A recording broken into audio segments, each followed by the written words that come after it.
सोमवारी कर्जत शहरामध्ये आणि परिसरात तब्बल 1.5 तास तुफान पाऊस बरसत मुख्य रस्त्यास तलावाचं स्वरूप आलं होतं। शहराचा आठवडे बाजार विक्रेत्यांसह बाजारकरूंचं जोरदार पावसानं बेहाल होत त्रिधारित पीठ उडाली। बाजार पूर्णपणे विस्कटला गेला होता। जवळपास सर्वच भागात चोहीकडे पाणीच पाणी दिसत होतं। पाण्यातून वाट काढताना अनेकांचे हाल झाले। सोमवार दिनांक 15 रोजी 4:30 वाजेच्या सुमारास कर्जत शहर आणि परिसरात जोरदार पावसाला सुरुवात झाली। पावसानं रौद्ररूप धारण करत अक्षरशः नगर बारामती मुख्य रस्त्याला तलावाचं स्वरूप आणलं। सोमवार कर्जतचा आठवडे बाजार असल्यानं बाजारात विक्रेत्यांचे मोठे हाल पाहायला मिळाले।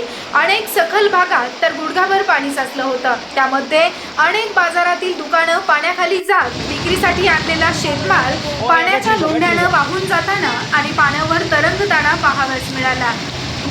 बाजारासाठी आलेल्या महिला वर्गाचं अचानक आलेल्या तुफानी पावसाने मोठे हाल झाले।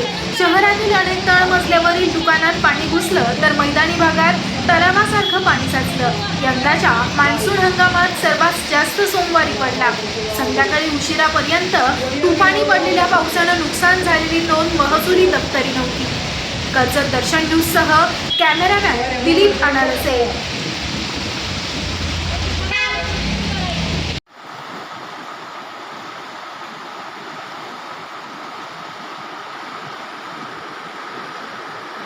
डोक्या बाहेर काढायला लागला त्याच्या पुलावरून एक तिथल्या माणसाला उपटी केस द्यायला लागली याची माणसं नियान करायचे तिथून ते फ्रीजवरून